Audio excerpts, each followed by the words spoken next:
Welcome to this edition of the Million Dollar Mastermind podcast.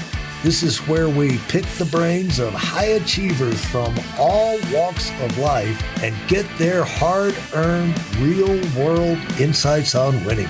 I'm your host, Larry Weidel. I'm talking with Trivinia Barber from Rincon, Georgia. Hello, Trivinia. How are you doing? Larry, I'm doing fantastic. Thank you for having me today. And I know it is a rat race there in Rincon, Georgia, and it's hard to pull yourself out of all of that mass of people and bodies flying around there in town. But thanks for taking the time, and let's talk about winning. How's that sound? I like winning. Let's have that conversation. Okay, so you are right now, just to give people context, CEO of Priority VA. Is that right, how you say it? Or, yeah. Yeah, Priority VA. And revenue is a revenue. We like to give people's ideas of scale, but unfortunately, when we get it third, fourth, fifth hand. We show revenue north of 15 million. Is that about right? No, they lied to you. Okay. They lied to you. We're multiple seven figures, yes, but not anywhere near 15 million. I'm ready for 15 million though, and we're well on our way. Okay, now how long have you been there? We've been in business 9 years this year. Eric, and by the way, for the editors, make a note for them to cut that out, okay? All right? I got it. Okay. So talk about we'll kick it off with this. Talk about your fun you've had growing and how the numbers have climbed since you've been in charge there with Priority. I have such an interesting story about this, Larry, because growing up, a kid that sort of ate government cheese, right, in a very lower middle class family, never did I think I'd be at a place where I wouldn't have to think about eating government cheese. But that story that I brought along with me into leadership actually created a ceiling for me into the kind of growth that we could have. When I first started our company, I actually did almost the exact same services that we do right now for $15,000 and $20,000 for free. I just wanted to help people, right? And I would do it for free. And it took a mentor of mine telling me, you need to be charging money for this. And so the first fee that I charged for our service was $49. Yeah. And then, slowly but surely, he kept hammering away at me to increase our fees and to charge what we were worth. And I remember one time he wanted me to change my fees from $497, I think it was, to $2,500. And I was like, Ray Edwards, beautiful man up in the Seattle area. And I was like, Ray, they're not buying. It's not going to work. And he said, well, they're not buying because you don't believe you're worth it.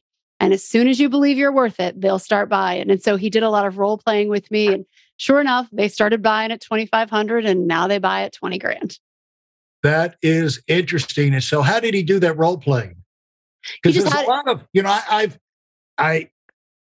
I've for one reason or another, see a lot of therapists, physical therapists, recovering from injuries and things like that. 16 years of show jumping and falling off horses and being thrown off horses, and then trying to put my body back together. But a lot of they get to the point where their schedules are full, but, they just hate to raise the money, or raise the fees and all of that. So how did he get you to that point?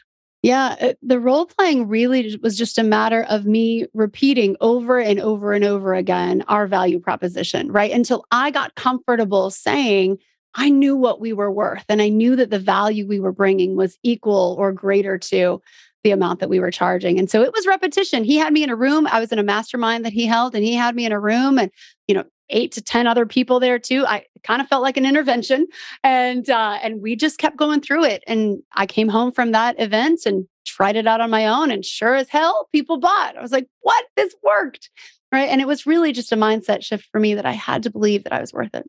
So repeat that for me again. Explain that for me again. You went to a meeting, like a retreat. Yeah, like people there.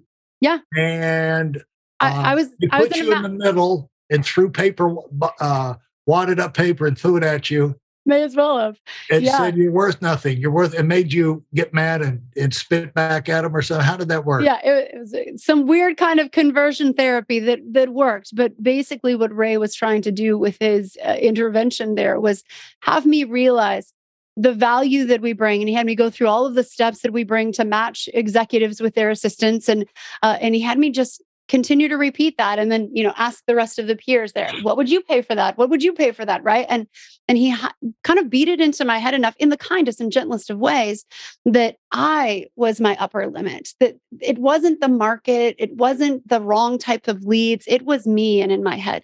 What was the one thing you think that usually facts, it's the truth will set you free type situation, but you hear a fact or someone will state it to you in a way that is like, oh, yeah, I didn't look at it that way. Was there anything that anyone said that allowed you to to create the crack in the door where some light could get in? Yeah, certainly. It actually narrowed itself down to the amount of hours that we spend working on a placement, right? So at the time, it was just me and I had a contractor assistant supporting me. And, I would put anywhere from 20 hours to 80 or 90 hours in a placement. And doing that math of what I was actually losing by not charging money was really, really eye-opening for me I was my own worst enemy when it came to growth and success. Yeah. And so, I started to tell you this story, but I'm self-editing myself because I don't want to give away any secrets that doctors have told me about some of their famous clients and everything. But in this situation, let's just say there's an extremely famous athlete. I won't say golf, tennis, or whatever, and I won't say male or female, so it'll be hard to nail me down. However, but this athlete who is a world beater, it came time to go to the next, they'd won 7 in a row. I will give that away. They'd won 7 in a row. And it came time to go for the last one. They couldn't be doing this forever, but it came time for that. And you figure they've got this, But a new star had come on the scene in that area and was just beating the crap out of everybody. So when you said that name to this person who had always 7 in a row won, she just turned into jello, or he or she turned into jello. Okay. And so they went through a thing of role playing and said, I can beat. They did muscle testing, basically, where you put the arm out and you put pressure. I can beat blah, blah, blah. And I can beat blah, blah, blah. No. Yeah. And over time, it got to where rock solid, I can beat so-and-so, so-and-so. And she went out and won it.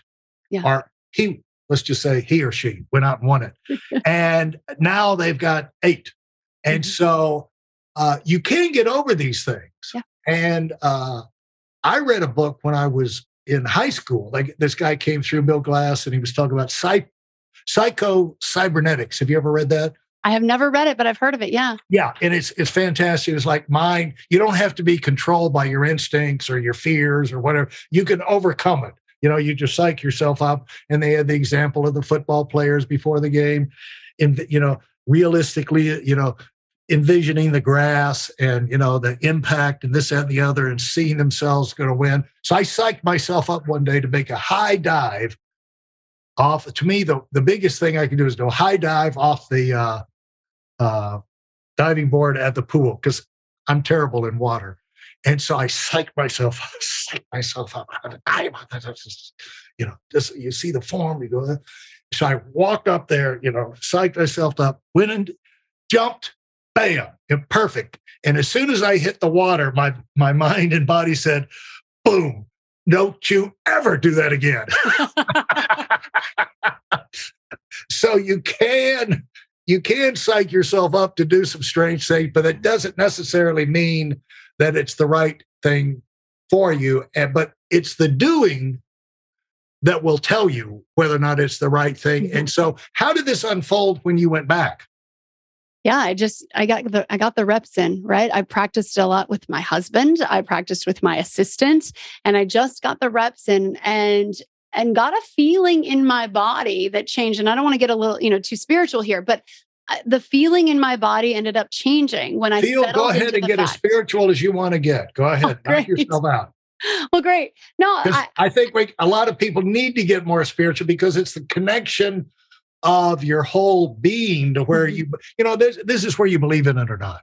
Yeah. And, if you feel like it's right for you, this is what you're supposed to be doing. A lot of people, they do all the work and they don't really feel like they're supposed to, or they're worth it or whatever. And that's a spiritual thing. That's not a mental thing.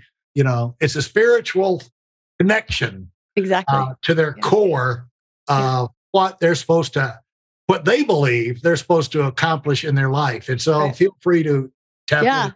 Oh, thank you. That.